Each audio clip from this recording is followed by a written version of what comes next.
denomino aquí cuando estudia uno. Te Porque yo pongo el ejemplo del antiguamente forense, había el más de forense una vía. antiguo. Al forense antiguo se hizo por experiencia, porque no existían las becas. Sí, claro. Por ejemplo, ¿sí? Hoy por hoy la Universidad de Chile tiene la beca en medicina forense, que Hoy día sí, pues. Hoy en día prepara a sí. los tanatólogos, ¿sí? Da lo mismo en las otras especialidades. Con la medicina es un poco más diferente. O sea, si tú, a ver, tú puedes hacer reducciones, por ejemplo, como médico, el ejemplo que pone la doctora, tú puedes hacer reducciones de fracturas sin necesidad de intervenir, sin entrar a abrir el cuerpo. Cuando ya tienes que abrir el cuerpo y hacer alguna situación de esa, ya tienes que tener o al curso, diplomado, algo que te acredite para que puedas intervenir un hueso directamente desde adentro. No es más, no es como tal la experiencia, digamos nosotros, o sea, un rehabilitador, alguien que lo estudió en la universidad, pero se dedica a hacer eso, una rehabilitación, por ejemplo, de prótesis, un protesista no va a necesitar yo supongo, una acreditación tan grande, a diferencia de un implantólogo que sí ya requiere un estudio Claro. específico porque tienes que intervenir el cuerpo Ah, en la ya parte interna. comprendo. Mm, comprendo. Gracias, profe. Mira, eso es lo mismo que pasa, por ejemplo, las únicas personas que están autorizadas para utilizar agujas son los médicos, los odontólogos y las enfermeras. Nadie más puede poner una inyección o sacar sangre. ¿Y los veterinarios no? Bueno, los veterinarios obviamente, pero te estaba hablando con lo relación al humano. El Ah, veterinario obviamente, ah, sí, ya. pero en relación Comprendo. al humano, son solo esas tres personas. Nadie más puede hacerlo legalmente. Ya comprendo. Gracias. Y acá, volviendo a lo que estábamos conversando un poco, está dentro de lo que son las atribuciones y las capacidades de nosotros como odontólogos, como odontólogas, que nosotros podemos prescribir y almacenar medicamentos. ¿Ya? Las matronas, por ejemplo, los matrones pueden prescribir algunas cosas, solo algunas, con límites, nosotros no, mientras sea algo que estemos ocupando para el tratamiento de nuestros pacientes, ¿verdad? Nosotros podemos dar certificaciones, podemos dar varios tipos de certificaciones y una de esas muy importantes son las licencias médicas. Las licencias médicas eh, son documentos legales, ¿no? Supervigilancia y actividades de colaboración. Nosotros tenemos personal bajo supervigilancia. ¿No? Nuestras asistentes, etcétera, están bajo supervigilancia nuestra y somos capaces de realizar el acto médico, que era lo que habíamos mencionado inicialmente, de diagnosticar, pronosticar y tratar pacientes. ¿Ya? Respecto de lo que es la iniciación de actividades, aquí no le voy a hacer muchos spoilers al doctor, porque el doctor yo sé que habla después de esto en otra clase, pero respecto de la iniciación de actividades, se supone que esto es una declaración jurada formalizada ante el Servicio de Impuestos Internos para poder comenzar a ganar plata, a comenzar cualquier tipo de negocio, cualquier tipo de labor que produzca rentas grabadas, o sea, que nos dé algún ingreso. Y esto se tiene que hacer dentro de los 2 meses siguientes a que empiecen estas actividades. Hay mucha gente, no sé si alguno de ustedes ya hizo iniciación de actividades por algún motivo, porque haya trabajado en un verano de repente algo. Más de alguno tiene que tener por ahí la iniciación de actividades hecha. ¿Ya?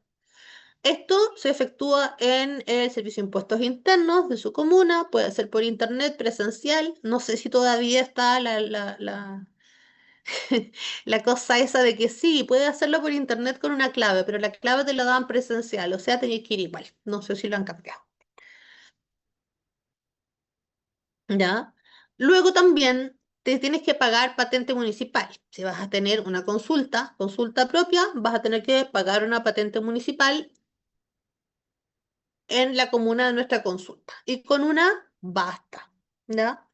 Tienes que tener autorización de sanitaria, o sea, cumplir con todos los protocolos del MinSal, la consulta tiene que haber pasado por la inspección y tiene que tener el visto bueno y no estar impedido de ejercer legalmente. Ahora, el tipo de ejercicio hay varios tipos de ejercicios. Dijimos que estaba el privado, que también se conoce como particular o liberal, en el cual yo fijo el sitio, mis aranceles y mis horarios. ¿Ah? O sea, yo tengo mi consulta, yo digo que yo voy a trabajar en esta consulta, voy a cobrar tanto y estos son los horarios en los que yo voy a trabajar, cosa mía. Luego está el ejercicio funcionario, ¿no es cierto? Es decir, contratado, dependiente de un empleador estatal, fiscal, etcétera. Aquí yo no tengo que pagar patente ni hacer boletas, porque en el fondo estoy con un sueldo, ¿ya? Y también mixto. Y el mixto es la combinación de los anteriores y es lo que nosotros más frecuentemente estamos haciendo hoy en día, ¿ya? En general, la mayoría de sus colegas lo que van a hacer es que si se consiguieron por ahí una pega en un consultorio, por ejemplo, están contratados o en un hospital contratados, pero después van a ir a hacer la consulta y van a andar para acá y para allá. ¿Ya? Entonces, generalmente la mayor parte de las personas están en ejercicio de tipo mixto.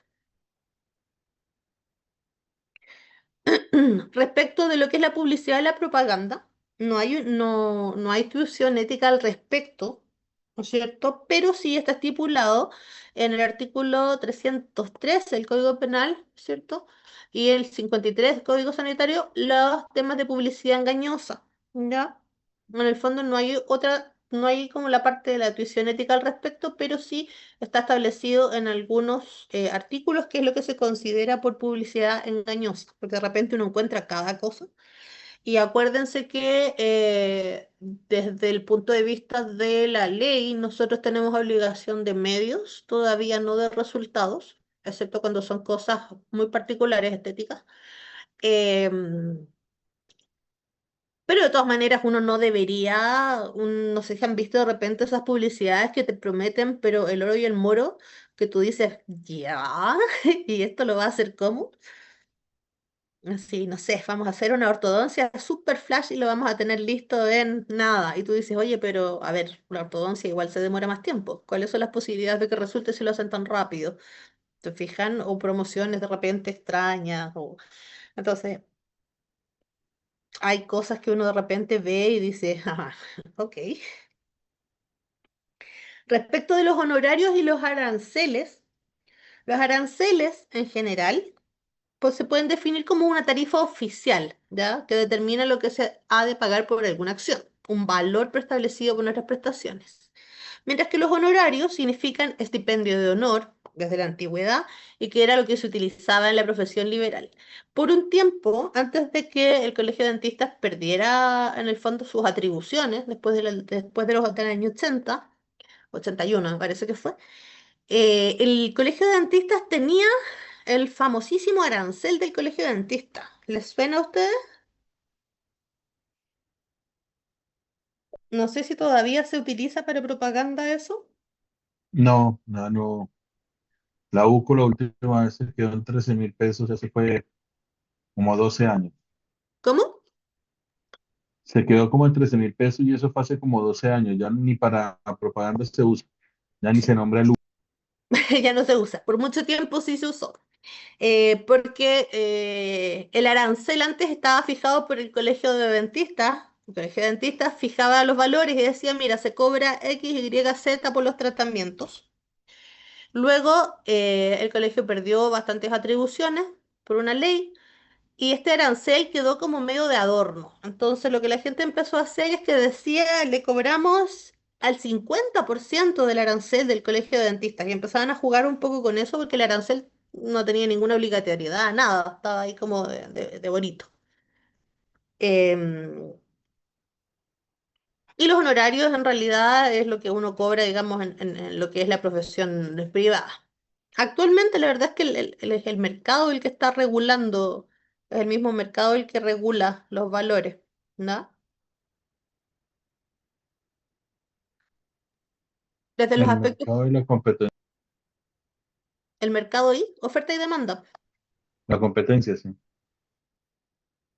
Oferta y demanda. Y estamos bastante perjudicados. Desde los aspectos previsionales, esto también lo va a conversar el doctor en su clase, así que solamente lo voy a mencionar. Está el tema de lo que es la seguridad social del profesional ¿cierto? Protección de salud, la jubilación, lo que está relacionado con el tipo de ejercicio. Está el tema de las AFP, ¿no es cierto? El fondo que es el Fondo de Administración de Previsionales y las ISAPRES, FONASA, ¿no es cierto? Esto lo va a ver el doctor un poquitito en su otra clase. Y esto también.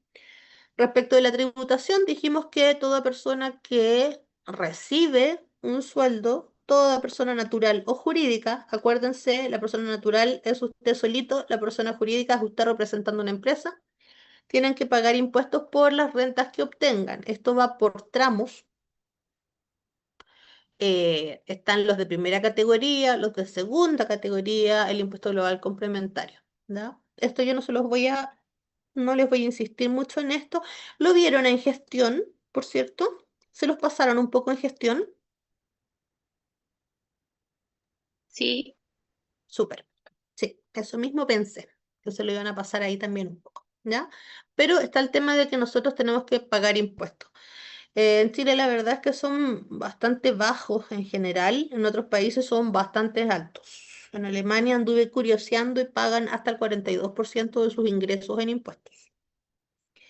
Ahora, ejercicio ilegal. Siempre, siempre en toda la vida ha habido ejercicio ilegal. ¿Ya? Desde que el mundo es mundo, ha habido ejercicio ilegal. Y hay varias causas. Históricamente, ustedes ya lo saben, está lo formal y lo informal siempre. Piensen que en la antigüedad, en la Edad Media, por ejemplo, tenían lo formal em, unido al tema eclesiástico, ¿no es cierto? La iglesia, por ahí tenían los documentos, había algo de ejercicio de medicina, pero también tenían los charlatanes, pues, que andaban de lado y lado y que ofrecían pociones mágicas y sacaban dientes y hacían cosas. Entonces, históricamente siempre ha existido esta formalidad e informalidad en todas las profesiones y la salud y la odontología no es menos. Formativas, también hay motivos formativos de causa de ejercicio ilegal. A veces hay un exceso de personal entrenado que está asumiendo funciones que no le corresponden. Y nosotros mismos también a veces podemos caer en fomentar esto cuando delegamos algunas cosas en nuestras asistentes, ¿no es cierto?, que no deberían estar haciendo ellas. ¿Ya? Ojo con eso. Pero de repente entonces hay personal que asume funciones que no le corresponden.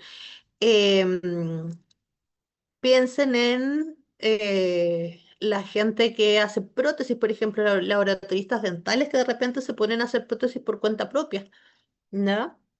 No sé si han visto que de repente están las ferias, uno encuentra prótesis en venta. Qué terrible, ¿no?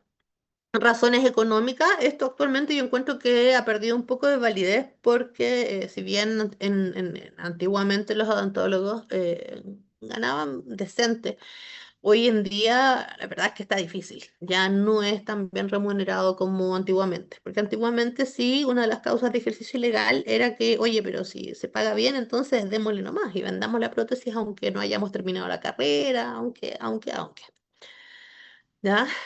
Razones sociales, porque naturalmente hay estratos socioeconómicos más bajos, en los cuales a lo mejor no tienen el mismo acceso a estos profesionales y la educación falla, con lo cual hay gente que vende descriteriadamente prótesis en la feria, pero hay gente que no tiene la educación que las compra, ¿te fijan? Y ese es otro motivo por el cual en el fondo aparece esto del ejercicio ilegal. ¿Ya? Hay razones éticas, cuando la ética se hace los locos frente al intrusismo, no se pronuncian, no dicen nada.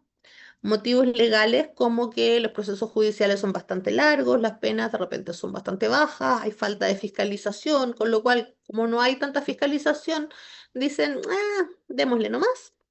Y también hay algunos motivos psíquicos, porque hay personas que son dentistas frustrados, que querían ser odontólogos pero no pudieron y finalmente estamos hablando de personas con alguna alteración, digamos, psíquica, y se metieron a hacerlo igual, ¿ya? En, eh, en, en la Chile me parece mucho. Hace varios años se dieron cuenta que había un estudiante en medicina que iba a todas las clases y daba las pruebas y todo, pero no estaba inscrito, nunca había entrado, no, no, nada. Él iba de oyente, se colaba nomás. ¿Ya? Nunca iba a sacar un título de ese modo, digamos, pero iba, escuchaba de repente hasta parece que alguna vez hizo una prueba y lo cacharon. Em, y claramente, no, es que siempre quiso estudiar medicina, qué sé yo, ve tú a saber lo que hacía con lo que aprendía así en clase, ¿no? Eso también ha existido siempre. Y acá algunas cosas al respecto, algunas como noticias de repente que uno encuentra por aquí y por allá. Al principio de año, acuérdense que buscamos noticias y pillamos otras. Em, pero acá, por ejemplo, hay alguien, aquí decía, en lo que respecta a Torres, estaba efectuando la práctica profesional teniendo como estudio un curso por correspondencia de mecánica dental en el Professional Schools de los Estados Unidos. ¿Ya? O sea, un curso por correspondencia. Clínicas clandestinas, ¿no es cierto? Y acá otro, Benavides ejercía libremente la profesión careciendo de título profesional competente, sin la autorización legal para ejercerlo, dijo el policía. Trabajaba haciendo prótesis, obturaciones dentales, tapaduras. Confesó que la profesión la adquirió por herencia, porque su abuelo y su padre habían hecho lo mismo. ¿Ya? Entonces heredó la profesión, ¿no? Lo había visto cómo se hacía toda la vida eh, y siguió en la misma. Entonces esas cosas pasan, ¿ya? Em,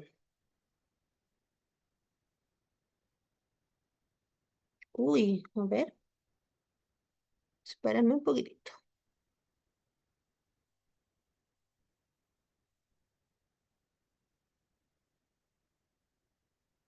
Ya. Y han habido casos en la actualidad, ¿no es cierto?, de dentistas falsos también. Ya en Concepción por ahí apareció uno que ejercía ilegalmente la profesión y causó lesiones graves, con lo cual ahí lo agarraron, digamos, y lo metieron preso, ¿ya? Falso dentista. Em, que tenía un certificado fraudulento, ¿ya? Incluso se colegió con ese certificado, ¿ya? Entonces a él, por ejemplo, sí le imputaron los delitos de ejercicio ilegal de la profesión y también uso malicioso de instrumentos públicos reiterados.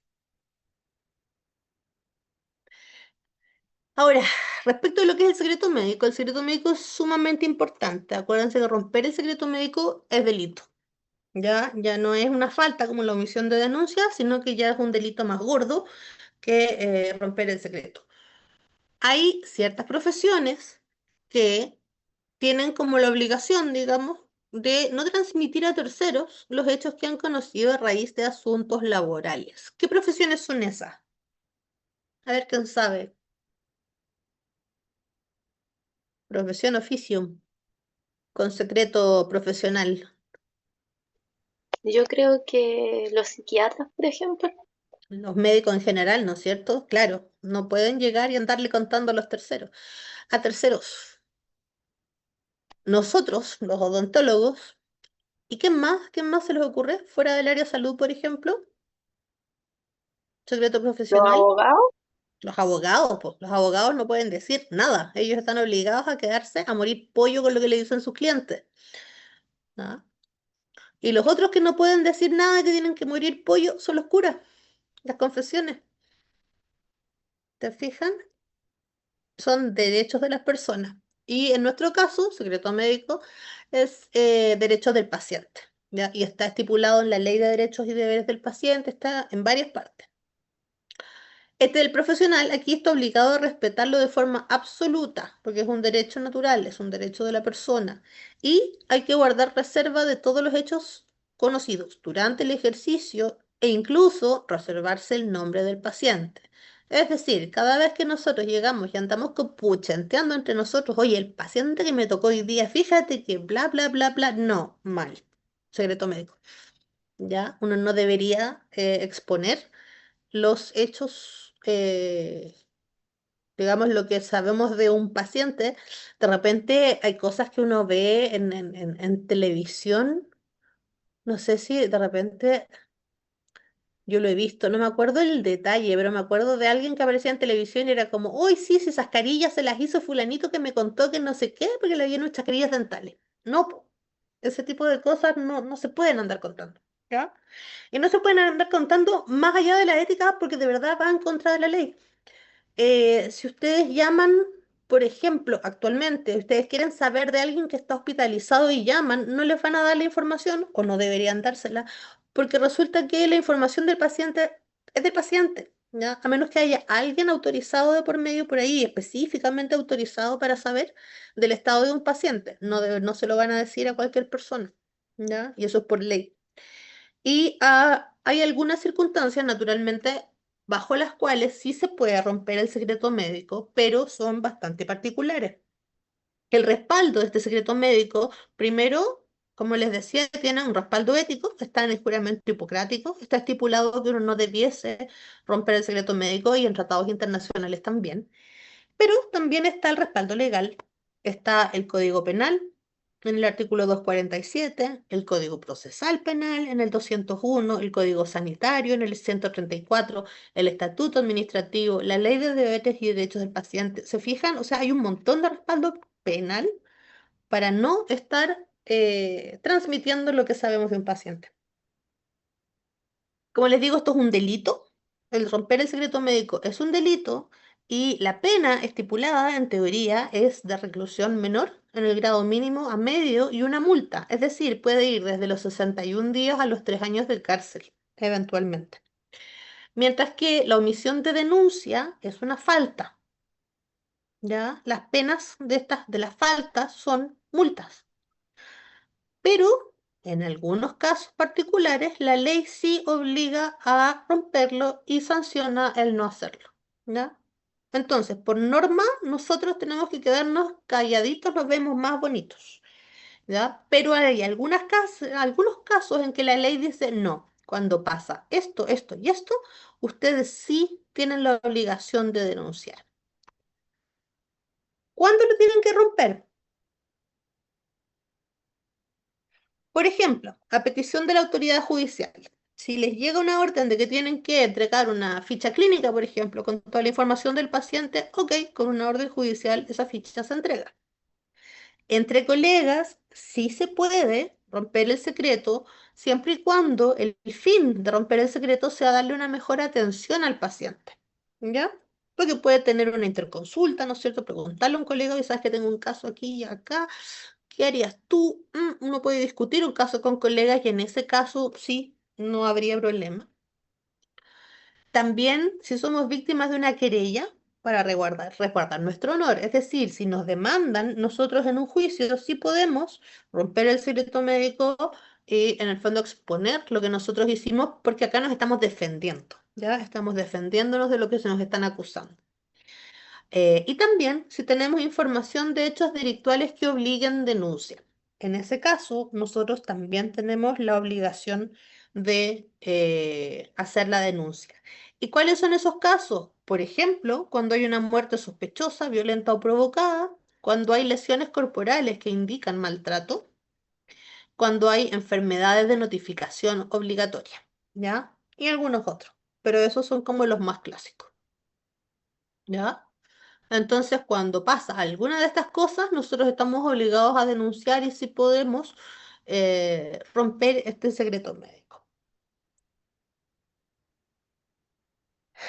Y por último, me parece que esto ya estamos terminando casi. ¿Les quedan dudas con lo del secreto médico, no? Porque no es un caso, no es un tema menor.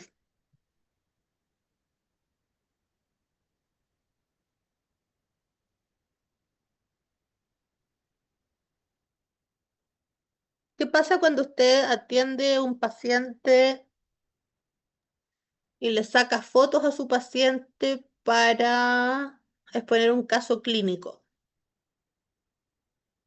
¿Eso es legalmente ok? ¿Correcto? ¿Permitido? ¿No permitido? ¿De qué dependería?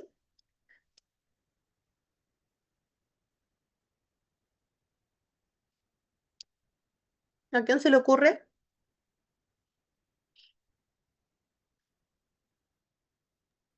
Solange dice firma de consentimiento, interrogado. Ujú. Sí, Si usted no tiene consentimiento del paciente, usted no puede, ¿ya? Ahora, en la universidad ustedes saben, por ejemplo, que la clínica es una clínica universitaria, ¿no es cierto? O sea, los pacientes ahí están firmando un consentimiento que dice que pueden ocupar sus casos para esto, lo otro, lo demás allá. O sea, los pacientes les están informando de lo que se puede hacer con la información que tienen de ellos, ¿ya? Además del consentimiento de lo que se les va a hacer, dependiendo de lo que esto sea. ¿No? Pero sin consentimiento de la persona, uno no puede utilizar esas fotos para congresos, para nada. La persona tiene que estar al tanto y haber aceptado y firmado un consentimiento, ¿ya? Si no, no se puede.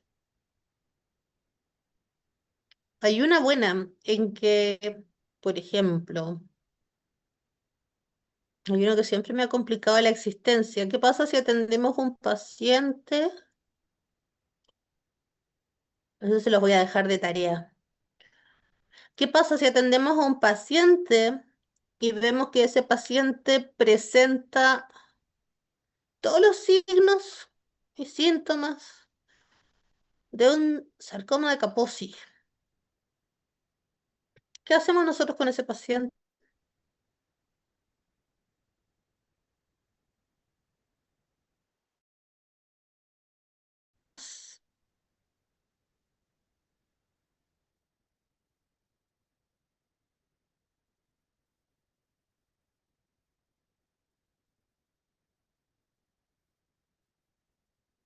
Nosotros se las vamos a poner, son como tipo preguntas de prueba.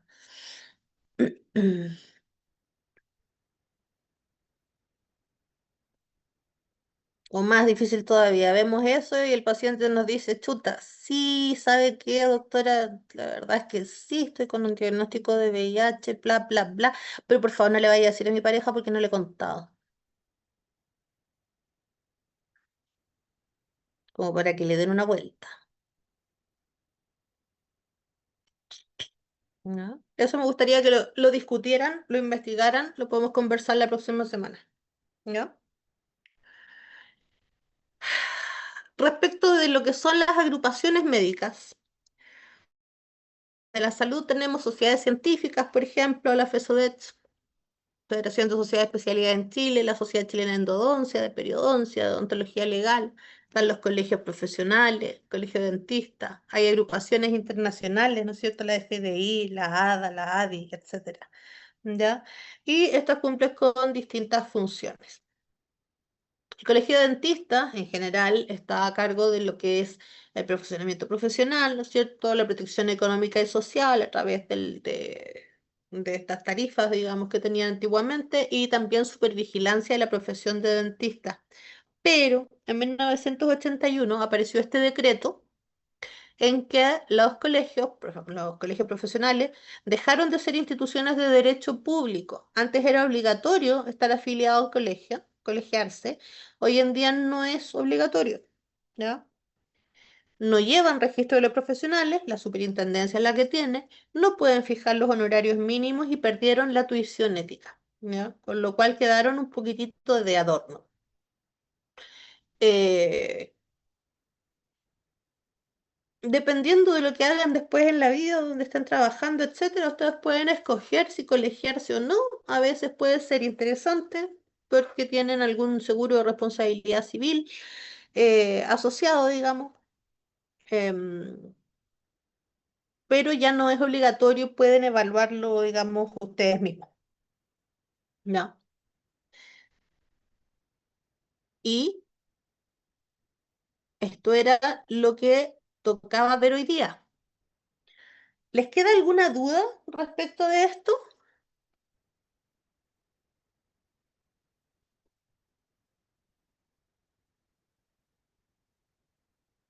¿No? ¿No tienen ninguna? Todo clarísimo. ¿Ya? La próxima sesión, como les digo, nos tocaría una parte asincrónica y una sincrónica. Y ahí les voy a liberar la clase para que la puedan ver. discutan el tema me parece, no sé si este año les puse ese tema también en ebook de cuando romper el secreto profesional, pero denle una vuelta, discútenlos con sus compañeros también y vean, lo podemos conversar la próxima semana, ¿ya? Y si alguien tiene algún tema con las notas, como les decía, del seminario, pueden preguntar, ¿ya? Si no, nos vemos la próxima semana. Doctora, ya, acá hay una duda. Súper. ¿Se pueden quedar? Estefanía, si quieres, se quedan ahora para que puedan preguntar. Ningún problema. Y a los demás que tengan una buena tarde, que descansen. Chao, chao.